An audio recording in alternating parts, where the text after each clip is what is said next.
चरित्र। आप क्रियात्मक स्वभाव के व्यक्ति हैं और सदैव गतिशील रहते हैं। आप हमेशा योजना बनाते रहते हैं और अकर्मण्यता को कभी भी सहन नहीं कर सकते हैं। आपके अंदर पर्याप्त इच्छा शक्ति है और स्वतंत्रता का भाव आपके अंदर कूट कूट के भरा हुआ है। दूसरों का दखल आप अपने काम में बर्दाश्त नहीं करते। आपके लिए अपने विचारों व कार्यों की स्वतंत्रता सर्वोपरि है। आप मौलिक सोच रखते हैं जो कि बहुआयामी होती हैं। आप नए तरीकों का अन्वेषण अथवा उद्देश्यपूर्ण मौलिक आविष्कार कर सकते हैं। आप संसार को अपने कार्यों से एक नई दिशा देंगे। इसमें कोई शंका नहीं है कि आप ईमानदारी को व्यापक रूप से प्रयोग कर नवकीर्तिमान स्थापित करेंगे। आप अपने मित्रों से अपने उद्देश्य, अपनी बात, आर्थिक विषय इत्यादि में ईमानदार होने की उम्मीद करते हैं। दूसरों के साथ आपका व्यवहार आपकी सबसे बड़ी कमजोरी है। आप अकुशलता को सहन नहीं कर सकते और जो लोग आपकी आंखों से आंखें मिलाकर नहीं देख सकते, आप उन्हें हेय दृष्टि से देखते हैं। आपको उन लोगों के प्रति सहनशीलता का गुण विकसित करना चाहिए जिन्हें आप प्रायः अस्वीकृत कर देते हैं। सौभाग्य व संतुष्टि। आपको प्रायः निराशा का सामना करना पड़ता है और आपको अधिक की उम्मीद रहती है। आपकी इतने परेशान रहने के कारण आपको जिन बातों का डर लगता है वह प्रायः घटित हो जाती हैं। आप बहुत शर्मीले हैं और स्वयं की अनुभूति एवं भावनाओं को व्यक्त करने में आप परेशानी महसूस करते हैं। यदि आप अपनी सारी सांसारिक समस्याओं को भूलकर प्रतिदिन कुछ क्षण ध्यान मुद्रा में बैठेंगे तो पाएंगे कि दुनिया उतनी बुरी नहीं है जितनी प्रतीत होती है। जीवन शैली आपकी सफलता में आपके सहकर्मी प्रेरणा का काम करते हैं। अतः अपने उद्देश्यों की प्राप्ति के लिए आप अन्य लोगों पर निर्भर रह सकते हैं। रोजगार। आप जनसंचार संबंधित क्षेत्रों में बेहतर करेंगे। आपका व्यक्तित्व अनुकरणीय एवं आकर्षक है, अतः इसका बेहतर फायदा उठाने के लिए आपका ऐसा कार्यक्षेत्र चुनना चाहिए जहां निरंतर अनुकरण से बेहतर परिणाम प्राप्त होते हों। व्यवसाय। ऐसे कई पारितोषिक कार्यक्षेत्र हैं जहां पर आप लाभ प्राप्त कर सकते हैं। ऐसे कई सारे कार्यक्षेत्र हैं जहां पर मौलिकता आवश्यक है और जो पुरुष एवं स्त्री पर समान रूप से लागू होते हैं वे सभी आपके स्वभाव के अनुरूप हैं। यही गुण यदि दूसरी दिशा में उपयोग किए जाएं तो व्यवस्था संबंधी कार्यक्षेत्र में उपयोगी हो सकते हैं। इस तरह बड़े व्यापारिक संस्थानों के नेतृत्व के लिए आप उपयुक्त हैं। ऐसे कार्यक्षेत्र जहां पर निरंतर एक जैसा कार्य करना पड़ता है उनसे आपको बचना चाहिए। ऐसे कार्यक्षेत्र आपके लिए उपयोग नहीं है। स्वास्थ्य। आप बेहतर स्वास्थ्य के स्वामी हैं।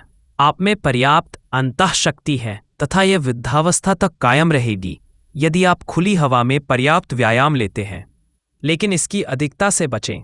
यदि आप इसे जरूरत से ज्यादा करेंगे तो आप श्वसन संबंधी परेशानी महसूस कर सकते हैं। आप 45 की आयु के पश्चात कमर दर्द एवं गठिया से पीड़ित हो सकते हैं। इन बीमारियों का कारण पता करना कठिन है, पर यह रात की हवा जोड़ों पर लगने के कारण संभव है। रुचि। आप अपने हाथों द्वारा कला को विलक्षण रूप से अभिव्यक्त करने में सक्षम हैं। एक पुरुष के तौर पर आप घर के लिए सामान बना सकते हैं और बच्चों के खिलौनों को बेहतर बनाने में आनंद महसूस करते हैं। आप एक सिलाई कढ़ाई करने वाले, चित्रकार आदि होंगे और बच्चों के कपड़े खरीदने से अधिक बनाना पसंद करेंगे। प्रेम आदि। आपका स्वभाव ऐसा है कि आप प्रेम और मित्रता के बगैर रह नहीं सकते हैं, अतः आपका विवाह जल्दी हो जाएगा। यद्यपि आपके विवाह से पहले एकाधिक प्रेम होंगे, परंतु विवाहोपरांत आप एक बहुत अच्छे जीवन साथी साबित होंगे। आप स्वभाव से अत्यधिक रोमांटिक हैं। यह आपकी प्रेम इच्छा को और अधिक गहराई देगा और आप आध्यात्मिक होकर प्रेम की नई परिभाषा खोजेंगे। आर्थिक। आप वित्तीय मामलों में भाग्यशाली हैं, लेकिन विलासपूर्ण और खर्चीले जीवन शैली में लिप्त हैं। आप बड़े जोखिम उठाएंगे या व्यापार को बड़े पैमाने पर करेंगे, परंतु साधारण तौर पर आप काफी सफल रहेंगे। संभवतः आप एक उद्योगपति होंगे। सभी प्रकार के आर्थिक मामलों में आप ज्यादा भाग्यशाली रहेंगे। उदाहरणार्थ, आपको वसीयत में अचल संपत्ति प्राप्त हो सकती है। आप प्रेम संबंधों में भी भाग्यशाली होंगे। आप विवाह से भी धन प्राप्त कर सकते हैं या फिर आप इसे अपने दिमाग से बनाएंगे।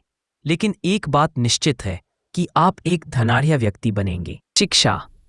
आप एक ही स्थान पर टिककर रहने वालों में से नहीं होंगे और इसी वजह से अधिक समय तक अध्ययन करना आपको रास नहीं आएगा। इसका प्रभाव आपकी शिक्षा पर पड़ सकता है और उसके कारण आपकी शिक्षा में कुछ रुकावटें आ सकती है। अपने आलस्य पर विजय प्राप्त करने के बाद ही आप शिक्षा के क्षेत्र में अच्छा प्रदर्शन कर सकते हैं।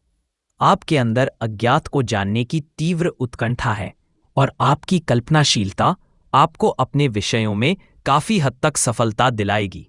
इसका दूसरा पक्ष यह है कि आपको अपनी एकाग्रता को बढ़ाने का प्रयास करना चाहिए ताकि जब आप अध्ययन करने बैठें तो आपको किसी तरह की समस्या का सामना न करना पड़े और आपकी स्मरण शक्ति भी आपकी मदद करे।